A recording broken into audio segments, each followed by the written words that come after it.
my name is Marley and welcome to my YouTube channel. I hope you guys are doing well and are having a good holiday season. Today I wanted to pop in and go through what my favorite books of 2020 were. They did not come out in 2020, but they were the ones that I read this year. And so I wanted to join in on the trend and talk about my top 10 favorite books of the year and just gush about them. As you can see, we have some spaces on my bookshelf where I've already taken them out. But yeah, it was really hard to narrow it down to just 10 books because I feel like I read so many really amazing books this year. I'm gonna put them in an order, but don't take the order too seriously. These are just kind of like my 10 top books in general, and the order like kind of matters, but like kind of doesn't. So coming in at number 10 is Daisy Jones and the Six by Taylor Jenkins Reid. 2020 was a year of like catching up on books that have been really popular for years. So I know a lot of people know about Daisy Jones and the Six, but basically this is a book that follows Daisy Jones, who is a young girl in LA during the 1970s, and then the band called the Six, and how they join together and start creating music together. It's told in like an oral biography way. I don't know how to explain that. It's told in like an interview style where there is an interviewer who is interviewing all of the band members and relevant people in the story. So it's a really cool way to read a book instead of it just being pages of descriptive paragraphs and seeing inside a character's head and their thoughts. It was all just dialogue of what the musicians and what their managers or spouses had to say about the band and their journey. And it was really cool. It was really dramatic, and it dealt a lot with like mental health issues and addiction. So if you like reading about those topics, it's really fun. And if you like watching those like biopics that have come out recently, then this is like the book version of that. Another one of my absolute favorite books that I read this year is Loveless by Alice Oseman. Such an adorable book. It is about this girl named Georgia who is going to her first year of university, and she has never had a crush on anyone in real life, and so she feels very left out, obviously, as so many of her peers have been dating and kissing and doing things for many years now, and she feels left out. So she decides to try and figure out her sexuality and try to get a crush on someone, and soon enough realizes that that is not in the cards for her, and she might actually be asexual and aromantic, meaning she does not get those feelings for people. So it's a really beautiful story. It has so many beautiful friendships in it. It's just a great piece of LGBTQA plus literature, as there are many different characters with different sexualities and different genders. It's amazing. It's so good. Okay, so I'm also going to count series as like one slot, because for the series I read, the books kind of blend in together for me, and I'm just gonna count them together. So number 8, I'm gonna say is One of Us is Lying by Karen and Mcmanus, and One of Us is Next. But I think mainly the first one. I think this is the one I enjoyed most. So this is pitched as like a mystery thriller Breakfast Club version. It follows a bunch of teens in high school who get detention together, and then one of the kids turns out dead. So all the people who are in detention with the dead kid become suspects, and you find out they all kind of have reasons for wanting that kid dead. So it's your classic murder mystery tale. Who did it? Is it one of these 4, or is it someone else? I really love this book because it was potentially the first YA mystery book that I've read. Now I'm absolutely in love with the genre. So it really introduced me to a whole new world. I love the mixture of like murder, mystery, but also teen drama, as like each of them has their own drama and their own relationships. And I just think it's the perfect mix. So I definitely say give this a try. The next favorite book I want to talk about is again another very popular one, and it is Red, White, and Royal Blue by Casey Mcquiston. I don't have a physical copy to show, but I really want to get one because this book was so adorable and I would definitely reread it. But if you don't know, it is about the son of the President of the United States and his love affair with the Prince of England. So it is an enemies to lover romance. The two boys do not get along very well. When they cause a bit of a scene scene. They end up having to do this like friendship for the press to save their reputations. With that, they start to actually grow real feelings for each other. It's a forbidden romance, as you can imagine. Being gay in like the royal family and with the first family of the United States, it's a bit taboo, and they're from different like ruling countries, whatever. So it was an adorable story. I also like that it actually is an adult romance, whereas I've read a lot of teen romances, so I liked being able to relate to the characters based on their ages, being over 20 or around 20. And there are some steamy scenes also, which I'm not super big on steamy scenes, but obviously like I want there to be some for it to be like realistic or whatever. But anyways, it was just a perfect mix, and as you know, everyone loves it, so it's great. The next book on this list is a bit of a throwback, but not for me because I just read it this year, and that's The Selection by Kiera. I know, I'm a little embarrassed. I'm blushing. This is like a YA classic from back in the day. I never got around to it, but it has your classic YA tropes. It's a dystopian about this girl, America, and she gets selected to go in this bachelor-esque competition to try and win the prince's heart, Prince Maxon. We love him. I need to put it higher. So it had been a minute since I read one of these YA fantasy / dystopian books, because that used to be all that I've ever read, but I haven't really read it too much lately. So it was really nostalgic for me, reading about like a love triangle and dystopian things and competitions like from back in the Hunger Games Divergent era. So I really liked that. I also just thought it was so fun. Not exactly like, oh, it's the best book in terms of plot or anything like that, but it's just a fun time, and I really appreciated that, especially during 2020 when like we need a break from the real world and all of the dark, heavy stuff that's going on. So this was a really fun read for me. And then I'll just note that I did read the other 2 books in the trilogy and I didn't enjoy them as much, but I still did like them. But not enough to continue on to that like sequel series about their daughter.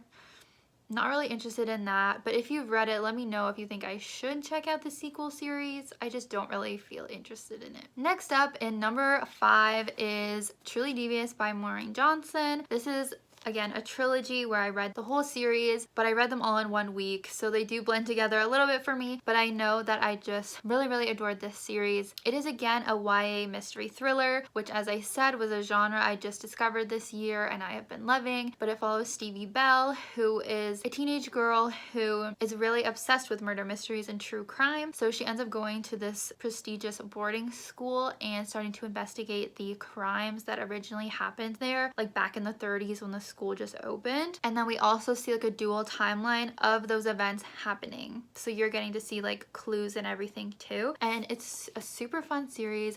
As I said, you get that murder mystery, but you also get the teenage drama, the romance, the cute friendships. I would say the first 2 books are the best in my opinion. The last one was definitely my least favorite, but I think that might have been because I binged the whole series at once, so I'd maybe suggest reading them a little bit more spaced out. Really fell in love with this series this year. So book number 4 on my top books is going to be Home Before Dark by Riley Sager. This is an author that I discovered this year, and Home Before Dark was the first book I read of theirs. It scared me so much. It was one of the first creepy books I read this year, so maybe that's why it just really took a toll on me, but it just really got to me. But anyways, it's about this woman whose father passes away and leaves her this house that she goes to like fix up and stuff. But this is a house that they had lived in when she was a little girl, and they left it and never went back to it. And her father claims that it was because it was haunted, and he actually published a book about their experience being haunted. But I think her name was Maggie. Whatever it was, the main girl doesn't believe it because she has no memory of their time there. So while she's there to kind of like pack it up and sell it, she's also sort of investigating to see, is it really haunted, or did her dad just make those lies up? If they are lies, why did he lie? It's definitely very creepy. It's got the haunted house vibes, and then it also has like the mystery. There were multiple plot twists in this book. Again, it was the first scary book I read this year, so maybe that's why it affected me so much, but I was like very taken aback by those twists. I was very surprised. In my opinion, it's the best Riley Sager book out of the 2 that I've read. So really recommend this if you want like a haunted house creepy read with many twists and turns. For my 3rd favorite book of the year, I am going with Chain of Gold by Cassandra Clare, my absolute queen. I've been a huge Cassandra Clare fan for years and years, and I was so pumped for this series. It's the first book in the last hours, and this series did not disappoint. So this series takes place after the Infernal Devices, so it takes place in like, what year? In like the 1800s, 1900s, I don't know. And we are following the children of the characters in the Infernal Devices. So first of all, that is great. We are seeing familiar faces, we are seeing familiar family names, but at the same time we have a lot of new characters and a lot of new relationships. I don't even know where to start with the plot, because if you haven't read any of the Shadowhunter books, like, I don't really know how to explain it. But Shadowhunters are demon hunters, and in this particular book, demons have not been attacking for a few years now, which is very weird. Our main characters are all teenage Shadowhunters, and none of them have had very much experience fighting demons because there haven't been demons around. So that is sort of the initial premise, and the characters in this book are so fun and so interesting, and I can't wait for Chain of Iron that comes out next year. I'm so excited. I'll probably do a reading vlog for it, and so I can like just gush on everything that happens. Yeah, this is a big one. This is one of the biggest books I read this year. Now we're on to number 2, and honestly, my top 3 books could all kind of be interchangeable. I'm not really sure if I feel confident in this order, but number 2 is going to be A Good Girl's Guide to Murder by Holly Jackson. One of the other YA mystery thrillers. Like I said, I've been loving the genre, and this was definitely my favorite one. We are following this girl named Pip, and she's sort of similar to Stevie in Truly Devious, as she is interested in like true crime, and in particular the crime that she wants to solve is this girl named Andy Bell was murdered a few years ago, and the blame got put on the girl's boyfriend, Sal Singh. And Pip knew him, and she doesn't believe that he actually did it. She thinks he was wrongly accused. So for her senior project, We Love an Ambitious Queen, she takes on solving that mystery. As you can see, it does sound pretty similar to Truly Devious, but in my opinion, this is the superior one. I just flew through it. Like, I read it in 4 hours, I think. I just started it, and I just didn't stop. The mystery was really good. I think I guessed part of it, but not all of it. I just really enjoyed Pip. I really enjoyed her romance, as it is a YA, so it had some romance in it. I just recommend this to everyone. That's what I have to say. And I think there's a second one, like, out. I'm so bad. Like, I need to look into that. I think there's a second one. And coming in at number 1, although it's interchangeable with 2 and 3, sort of, is going to be Aristotle and Dante to Discover the Secrets of the Universe. Like, I died. Like, I died and I cried. So this book is absolutely beautiful. It follows our 2 characters, Aristotle and Dante. They are 2 teen boys. I think they are Mexican American. They're both sort of loners until they meet each other, and then it is all about their relationship and their friendship, and you get to see obviously other things about their lives as well, like their family, especially Aristotle, who's the main character. And yeah, it just deals a lot with the boys' identity and their sexuality and their friendship, and it might sound like a simple story, but it was so beautiful. This is another book I think I read in 1 sitting, so it's sad because a lot of the details have left me now. I really need to reread it, but I just remember how I felt while reading it, and it was such a quick read. The way that the author wrote it was just so beautiful and so like addicting and easy to keep reading. This is like a must read in my opinion, and honestly a must reread for me now. Again, I don't own the physical copy, and like I need to. But yeah, even though this book has been around a while and won lots of awards, I'm sure there are still people out there who haven't read it, so I had to talk about it and just urge you to please read it. It was so beautiful, and I just loved both characters. Ari and Dante are just so cute, so lovable. So I think that wraps up my top 10 books of 2020. Please leave me a comment if you've read any of these books. I've really enjoyed seeing everyone else's top 10 books of the year videos. I definitely need to add some of them to my TBR for 2021. But yeah, this is one of my last videos of the year, so thank you guys so much for watching and subscribing throughout the year. This is my first year on BookTube, but it will not be my last. I'm definitely continuing it in 2021, so please hit subscribe and join me. Have a happy new year.